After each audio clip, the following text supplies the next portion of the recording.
અમદાવાદ મહાનગરપાલિકાના ઇજનેર વિભાગની ભરતી કૌભાંડમાં વધુ 3 આરોપીની ધરપકડ। એક યુવતી સહિત પોલીસે 3 આરોપીની કરી ધરપકડ।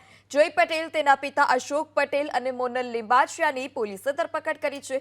જોય પટેલ અને મોનલ લિંબાચિયાએ મેળવી હતી નોકરી। બંને અમદાવાદ મનપાના હેડ ક્લાર્ક પુલકિત સથવારાને 5 થી 6 હજાર રૂપિયા આપ્યા હતા। આગામી દિવસોમાં અન્ય એક ઉમેદવારની પણ ધરપકડ કરાશે। કે સહાયક ટેકનિકલ સુપરવાઇઝર લાઇટ જે આ પરીક્ષાની સાથે સાથે જ એક બીજી પરીક્ષા યોજાઈ હતી, તેમાં એક મૃગેશ દિનેશભાઈ પટેલ, તે પણ એ કેન્ડિડેટના માર્ક્સ પણ એમણે સુધારેલા છે। તમામ ડીવીઆર એના પ્રોસેસર જે એપ્લિકેશનનો યુઝ કરીને એમણે આ માર્ક ચેન્જ કર્યા છે અથવા એમાં ચેન્જ કર્યા છે, તે તમામ વસ્તુઓ અમે કબજે લીધેલી છે। એ જે પુલકિત સથવારા છે એના વધુ રિમાન્ડ માટે પણ અમે કાર્યવાહી કરીશું।